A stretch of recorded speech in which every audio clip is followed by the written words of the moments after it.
Film 1961 में शुरू होती है, जब ईस्ट बर्लिन को सभी समझौता और अनुमतियों के बावजूद कंक्रीट दीवारों और कठोर तार वायर से बांटा गया है। दीवारों पर पतले तार भी तुरंत बंद किए जाते हैं। 1 मिलियन से भी अधिक मर्दों, महिलाओं और बच्चों को ट्रायल के फायदे के बिना जेल में बंद किया गया है। आज़ादी सिर्फ मशीन गन धारण करने वाले सीमा रक्षकों के हाथों में सड़क मौत की खतरे में पाई जा सकती है। फिर Sean Kurt Schroeder, east major Eckhart के ड्राइवर और उसकी बेवफा बीवी हाइडी के साथ है। पता चलता है कि कर्ट का एक गुप्त संबंध हाइडी के साथ है। एक रात उसके कुछ समय बिताने के बाद कर्ट कुछ ड्रिंक्स लेने के लिए बार की तरफ जाता है। रास्ते में उस अपने दोस्त गुंथर जर्गन से मिलता है। ये तो जर्मन एस नाम है। एक टो ट्रक चलाते हुए कर्ट बार की तरफ लिफ्ट मांगता है, जिसे गुंथर देने को तैयार हो जाता है। गाड़ी चलाते हुए कर्ट पूछता है कि वह कहाँ जा रहे हैं, जिसके लिए गुंथर झूठ बोलता है कि उसे कुछ काम है। हालांकि कर्ट को कुछ गड़बड़ का एहसास होता है और उससे किसी गलत कदम से पहले गुंथर को वार्न करता है। फिर वह चला जाता है। जैसे कि उसने शक किया था, गुंथर जल्द ही अपनी गाड़ी को बॉर्डर दीवार की तरफ तेजी से ले जाता है, पश्चिम की तरफ भागने के इरादे से। वो सच में स्नूप डॉग से बहुत प्यार करता होगा। हालांकि जब वह दीवार को तोड़ता है तो वह कांटेदार तर से फंस जाता है। उसके बाद सीमा रक्षकों द्वारा कठोर तौर पर गोली मार दी जाती है। जब गुंथर सुबह तक घर नहीं आता तो उसकी बहन एरिका चिंता में चली जाती है और उसे ढूंढने निकलती है। वह अपने भाई के काम का घर, एक कार गैराज जाती है और उसके साथियों से उसके कहाँ का पता पूछती है। हालांकि किसी को भी उसके बारे में कोई भी जानकारी नहीं होती है। थोड़ी देर बाद एक कार्यकर्ता उसे बताता है कि उसने उससे पिछली रात कुर्ट के साथ देखा था और उसे कुर्ट का पता देता है। इसके बाद एरिका कुर्ट के पास जाती है, जो अपनी माँ, चाचा अल्ब्रेक, बहन इंगेबोर्ग और छोटे भाई हेलमुट के साथ रहता है। फिर वह उससे निजी तौर पर बात करती है और अंत में ये बताता है कि उसका भाई सीमा तोड़कर दूसरी तरफ गया है, उसकी चेतावनी को नजरअंदाज करते हुए। लेकिन जब कुर्ट उसके दुख भरी किस्मत के बारे में बता सकता है, तब एरिका गलतफहमी का शिकार होती है कि उसका भाई सफलता से दूसरी तरफ पहुंच गया है। इस नतीजे में वह भी अपने भाई के पीछे चली जाती है और पश्चिम बर्लिन में प्रवेश करती है। वह तुरंत बाहर निकलती है और आसपास के सीमा दीवार की तरफ बढ़ती है। लेकिन जब वह कांटेदार तर के नीचे घुसने की कोशिश करती है, तब कर्ट किसी तरह उसे दूर खींच लेता है। तब तक सीमा रक्षक उसे देख नहीं पाते। कुछ ही देर बाद वह कुछ रक्षक आते हैं, इसलिए वो एक दूसरे को चूमते हुए प्रेत करने के लिए एक किस करते हैं। जैसे ही रक्षक चले जाते हैं, ये दोहराई भागते हैं और कर्ट उसे अपने घर ले जाता है। ये लड़कियां पता नहीं कहां से आ जाती हैं, लेकिन कर्ट बुरे समय को अच्छा बनाने की पूरी कोशिश कर रहा है। उन्हें ये पता नहीं होता कि एरिका की एक कपड़ा का टुकड़ा कांटेदार तर में फंस गया है और रक्षक उसे अंत में कर्ट के घर तक पहुंच जाते हैं। कर्ट लगातार खतरे को महसूस करते हुए एरिका को बिना फर्श के कमरे में छुपा देता है, दरवाजा बाहर से बंद करता है और चाबी को अपने मोजे में छुपा देता है। थोड़ी देर बाद सीमा रक्षक घर में घुस जाते हैं और लड़कियों के कहाँ है के बारे में पूछते हैं। जवाब में कर्ट झूठ बोलता है कि वे ने मिलकर थोड़ी देर के लिए साथ सैर की थी। हालांकि रक्षक उन्हें विश्वास नहीं करते और पूरा घर तलाश करते हैं। जल्द ही वे बंद कमरे तक पहुंच जाते हैं और दरवाजा खोलने का आदेश देते हैं। कर्ट झूठ बोलता है कि चाबी नहीं है, इसलिए रक्षक तोड़ने की तरफ बढ़ते हैं। जैसे ही वे दरवाजा तोड़ते हैं, वे देखते हैं कि कमरे में फर्श नहीं है। इसके बाद उनका यह निर्माण होता है कि लड़की घर में नहीं है और वे चले जाते हैं। बंद दरवाजे उन्हें कभी रोक नहीं सकते, लेकिन बिना फर्श के कमरे डरावने होते हैं।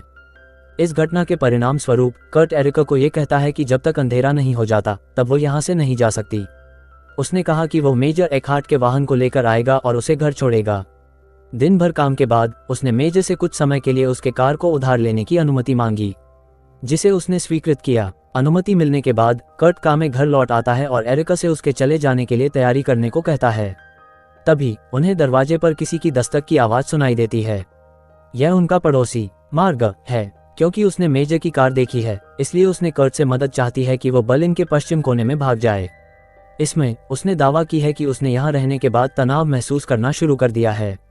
ये पता चलता है कि मार्ग का पति वेस्ट बर्लिन में है और वह उससे मिलना चाहती है। हालांकि कर्ट कहता है कि वो कुछ नहीं कर सकता क्योंकि वो बस एक ड्राइवर है। उससे मनाने के बाद भी वो उसे ब्लैकलिस्ट करने लगती है क्योंकि उसे लगता है कि वो एरिका को छुपा रहा है। इसके बावजूद भी कर्ट यह मानता है कि इस मामले में वह बेबस है, जिसे उससे दुखी चेहरा देखकर छोड़ देती है। बाद में कर्ट की माँ उसे मार्ग को ठुकराने के लिए नाराज होती है। उसने याद दिलाया कि उसका पिता हर तरह से लोगों की मदद करता था, जैसे कि वो कर रहा है। लेकिन ये कर्ट को मनाने के लिए काफी नहीं है, क्योंकि उसने दावा किया कि उसके पिता की उदारता ने उसे 3 साल के लिए जेल भेज दिया था। जैसे ही उनकी बातचीत तेज होती है, उनकी माँ और उनकी बहन यह मान लेती है कि उन्हें दूसरी तरफ भागने की इच्छा है। कुर्ट इस बात से गुस्से में आता है क्योंकि उसे लगता है कि यह साफ है कि यह एक आत्महत्या का काम है। उस फिर अकेला रहने के लिए कुछ समय के लिए खींगर की तरफ भाग जाता है। बिना फर्श के कमरे उसको सोचने में मदद करते हैं। कुछ ही देर बाद एरिका उसके पास जाती है और उससे कम से कम एक मौका देने की कोशिश करती है। विचार विमर्श के कुछ समय बाद उसे एक विचार आता है कि वह सीमा के बैरियर के नीचे एक गुफा बनाए जिससे वे वेस्ट बर्लिन तक भाग सकें। फिर उसने अपना यह विचार अपने परिवार के अन्य सदस्यों के साथ शेयर किया और वे तुरंत उससे हर एक प्रकार से सहमति दे देते हैं। हालांकि एक समस्या है। गुफा बनाने के लिए उन्हें अपने खाद्य की दीवार से छेद करने की शुरुआत करनी पड़ेगी, जो कि एक तेज आवाज उत्पन्न करेगी। अगर यह शोर लंबा समय तक जारी रहेगा तो सीमा सुरक्षा बलों को संदेह होगा और वे पकड़े जा सकते हैं। इसका नतीजा है कुर्ट एक बेहतरीन विचार देता है गुफाई का काम अंकल अल्ब्रेस्ट की संगीत प्रदर्शनी के दौरान करने का। लेकिन इस भरोसे के बावजूद भी कुर्ट उन्हें यह कहता है कि उसका कोई इरादा नहीं है उनके साथ जाने का। अगली दिन वो कार गराज की तरफ जाता है जहां पर उन्हें मेज की कार का ध्यान रखा जाता है। वहां से वो एक ड्रिलिंग मशीन उधार लेता है प्रीटेंस के साथ कि वो अपने घर पर एक छोटे से स्विमिंग पूल बना रहा है। सीढ़ियों से नीचे उतरते समय उससे एक आदमी वाल्टर ब्रूनर नाम से मिलता है। कुर्ट को हैरत होती है जब वाल्टर उससे बताता है कि वह जल्द ही उसके घर शिफ्ट हो जाएगा क्योंकि उसकी मां ने एक कमरा उसके लिए किराए पर दिया है।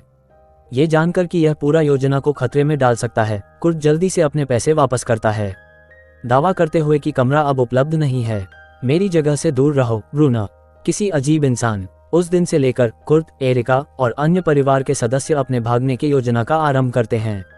एक परिवार के सदस्य चौकन्ना करते हैं जबकि दूसरे काम करते हैं अल्ब्रेस्ट के संगीत के कोविड के नीचे। मैं उम्मीद करता हूं कि वो ढोल सिखाए। दिन बुझने के साथ साथ वे गहराई में गहराई तक खुदाई करते हैं। वे अपना योजना मार्गा को भी बताते हैं, जो खुश होती है और इसके लिए अपनी आभार व्यक्त करती है। हाँ, पर खुद खुदाई में मदद नहीं करती। एक दिन हेलमुट अपने पेपर प्लेन के साथ घर के बाहर खेल रहा होता है जब उसका प्लेन भले ही काटे हुए धागे की फसल में अटक जाता है। लड़का इसे वापस ले आता है लेकिन सीमा सुरक्षा बलों द्वारा देखा जाता है। वे उसका पेपर प्लेन जब्त कर लेते हैं और उसे देखने के लिए उसे फाड़ देते हैं कि कहीं इसमें कोई संदेश तो नहीं है। कर्ट समय पर पहुंचता है और किसी भी मुसीबत में अपने भाई को फंसाने से बचा लेता है। कई दिनों की खुदाई के बाद उन्हें रास्ते में एक मजबूत दीवार मिल जाती है। वे उसे तोड़ने की कोशिश करते हैं लेकिन उनकी कोशिश विफल हो जाती है क्योंकि उनके पास सही उपकरण नहीं है।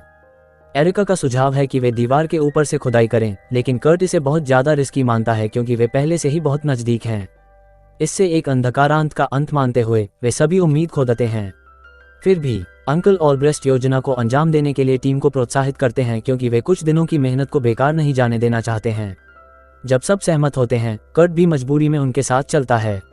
एक बारिश वाले दिन जब टीम खुदाई प्रक्रिया में व्यस्त है, उन्हें अचंभित करते हुए हिलते हुए प्रकाशों से चित्कारा सुनाई देता है। जल्द ही कर्ट की मां बेसमेंट में जल्दी भागती है और उन्हें घर के दरवाजे पर किसी को होने के बारे में बताती है। कर्ट फिर सामने का दरवाजा खोलता है और वोल्टा को देखता है, जो बताता है कि उसे पता है कि बेसमेंट में क्या हो रहा है। मुझे पता है कि तुम वहां नीचे एक अजीब सी पार्टी कर रहे हो। अपनी दावा को साबित करने के लिए उसने उसे सीमा की दीवार के पास एक तार वायर दिखाया है जो खुदाई के नीचे होने वाले गुफा के कारण ढीले पड़ गया है। कुर्ट को घबराहट में डाल देता है, इसलिए वो जल्दी से गुफा में लौटकर कुछ लकड़ी के प्लेटेन इस्तेमाल करता है ताकि तार को संभाल सके। अगली सीन में वॉल्टर खुलतास करता है कि वह भी एक गुफा खोदने का इरादा रखता था, लेकिन उसे इस कार्य के लिए पर्याप्त सहायता नहीं मिली थी। लेकिन अब वह खुश है कि उसे साथी मिल गया है और वह उनके साथ जुड़ना चाहता है। विश्वास की कमी के बावजूद टीम के सदस्यों को कोई चुनौती नहीं बचती है, बल्कि उन्हें उसे शामिल करने की मजबूरी है। कुछ और दिन बीत जाते हैं और टिम को बिना थके हारे काम करते हुए देखा जाता है। इस सब के अलावा कुर्ट और एरिका अंत में एक दूसरे से प्यार करने लगते हैं। वो उसे भी यात्रा में शामिल होने के लिए मना लेती है।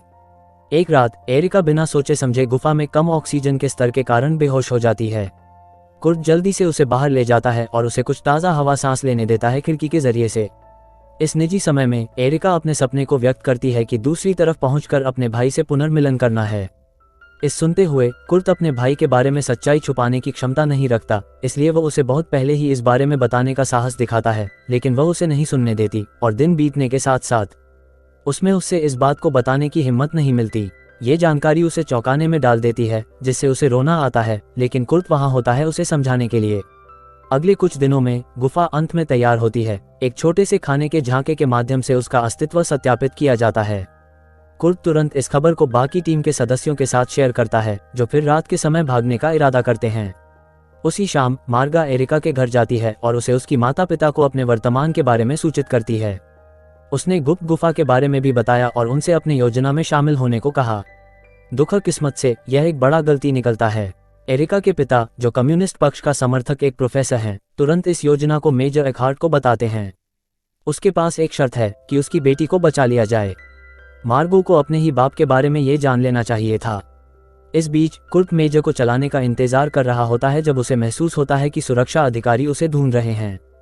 खतरात के आसपास को महसूस करते हुए वह मेजर की कार लेकर घर की ओर तेजी से जाता है। पहुंचते ही उसे हैरत होती है कि उसकी फैमिली ने अंकल एल्ब्रेस्ट के संगीतकार सदस्यों और कुछ और लोगों को भाग निकलने के लिए बुलाया है, जिससे भागियों की संख्या 28 तक पहुंच जाती है। इसके बावजूद कुर्ट को प्रतिक्रिया देने का कोई समय नहीं है, इसलिए उन्होंने तुरंत सभी को चलने के लिए निर्देशित किया। सैनिक उनके घर को घेर रहे हैं। श्रेडर्स, उनके दोस्त और एरिका उनकी भागदौड़ में हैं। कुर्ट पिछवाड़ा संरक्षित करते हुए एक सैनिक उसे देख लेता है और उसका पीछा करता है। इस तनावपूर्ण पल में कुर्ट किसी तरह से उसके पीछे टनल को दहा देता है, लेकिन उसे गोली लग जाती है।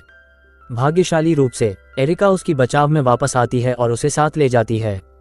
फिर वे टनल के अंदर और गहराई में बढ़ते हैं जब तक वे अंततः दूसरी ओर पहुंच जाते हैं। जबकि कई और लोग पूर्व बर्लिन में बंद हैं, कुर्ट, एरिका और 26 और लोग एक नए और शांत जीवन शुरू करने में सक्षम होते हैं। और अगर मार्गा वार्निश करती तो वे और भी अधिक लोगों को बचा सकते थे। चैनल की मदद के लिए सूचनाएं और लाइक को चालू करें। देखने के लिए धन्यवाद।